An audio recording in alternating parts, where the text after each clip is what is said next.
testovať bezpečnostné predpisy na našich medzimestských linkách. Nastupujeme do autobusu smerujúceho po diaľnici z Bratislavy na východ Slovenska.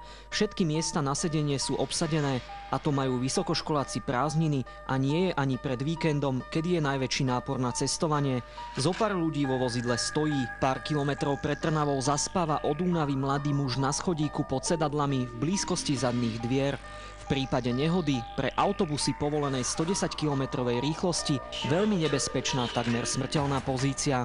Stalo sa vám niekedy, že ste v autobuse stáli? Sem tam. No, mi sa to zostáva pravidelne. Sa stáva bežne.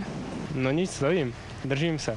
Každé vozidlo má uvedené v technickom preukaze počet miest na statie a počet miest na sedenie. Toho sa musia prísne držať aj vodiči. Vodič je takisto zodpovedný za to, ako sa správajú tieto prepravované osoby.